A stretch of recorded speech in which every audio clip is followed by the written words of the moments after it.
यावर्षी सरकारने दुष्काळ जाहीर केला आहे।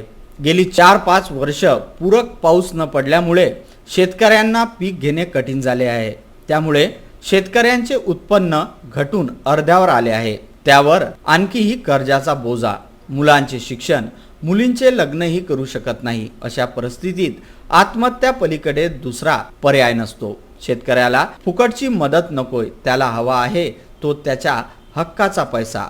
पीक कर्ज काढतेवेळी विम्याची रक्कम कपात करून शेतकऱ्यांना पैसे देण्यात आले। जर पीक झाले नाही तर विम्याचे पैसे मिळतात। दुष्काळी परिस्थिती व नापिकीमुळे शेतकऱ्यांच्या तोंडाचा घास गेला आहे। आता त्याला आशा आहे की त्याच्या हक्काच्या पैशाची, अन्यथा आत्महत्या पलीकडे शेतकऱ्याकडे कुठलाही पर्याय राहणार नाही। शेतकरी जगला तर देश जगेल, म्हणून शेतकऱ्यांना त्यांच्या हक्काचे अर्थात विम्याचे पैसे लवकरात लवकर देण्यात यावे, या प्रकारचे निवेदन संभाजी ब्रिगेड नांदुरा यांच्या वतीने जिल्हाधिकारी यांना तहसील कार्यालयामार्फत देण्यात आले। जर येत्या विधानसभा निवडणुका लागायच्या अगोदर शेतकऱ्यांना पीक विम्याचे पैसे मिळाले नाही तर संपूर्ण महाराष्ट्रात जोही लोकप्रतिनिधी शेतकऱ्यांना मत मागायला येईल तो कोणत्याही पक्षाचा असो, जर विधानसभा लागायच्या अगोदर शेतकऱ्यांना पीक विम्याचे पैसे मिळाले नाही तर शेतकऱ्यांकडे मत मागायला आलेल्या लोकप्रतिनिधीवर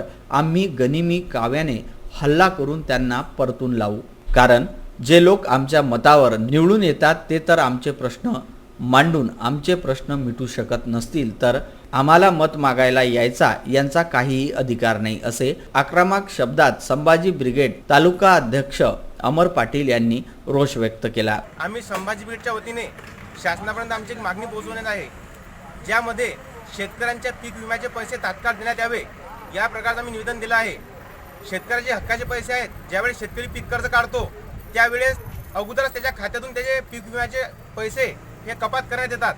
मग विमा कंपन्या विमा काढल्यानंतर शेतकऱ्याला त्याची नुकसान भरपाई का देत नाही, याकरता संभाजी ब्रिगेडने एक आक्रमक पवित्रा घेतलेला आहे। आम्ही शासनापर्यंत आमची मागणी पोहोचवलेली आहे। जर शेतकऱ्याला लवकरात लवकर पीक विम्याचे पैसे मिळाले नाही तर येत्या विधानसभा निवडणुकीत जोही लोकप्रतिनिधी आमच्यापर्यंत मत मागायला येईल त्याच्यावर आम्ही गनिमी काव्याने हल्ला करू व त्याला परतवून लावू।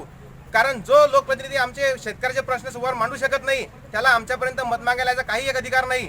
मग तो कुठल्याही पक्षाचा लोकप्रतिनिधी असो, जो आमदार या विधानसभेमध्ये जर पीक विम्याचे पैसे मिळाले नाही व त्या अगोदर जर तो आमच्याकडे मत मागायला आला तर आम्ही हल्ला करून त्याला काढून देऊ, असा आम्ही एक स्पष्ट इशारा संपूर्ण महाराष्ट्र संभाजी ब्रिगेडच्या वतीने देत आहोत। यावेळी संभाजी ब्रिगेड नांदुरा तालुका अध्यक्ष अमर रमेश पाटील, सामाजिक कार्यकर्ते निलेश देशमुख, शेतकरी पुत्र अभ्यासिकेचे प्रणेते राजू गावंडे, संभाजी ब्रिगेड तालुका उपाध्यक्ष अमोल पाटील, शहराध्यक्ष पुंडलिक काळे, शहर उपाध्यक्ष कुलदीप डंबेलकर, सचिन साठे, सागर चव्हाण, मोहन चिमनकर, गजानन वनारे, निखिल देशमुख, ओम गोंड, वैभव तट्टे, संतोष सोळंके, सतीश कुईटे, विजू गावंडे, प्रशांत पाटील, बबलू मख, राजू सोनोने, विश्वास बडोदे व इतर कार्यकर्ते मोठ्या संख्येने उपस्थित होते। नांदुऱ्यावरून पुरुषोत्तम भातुरकर यांचा हा वृत्तांत।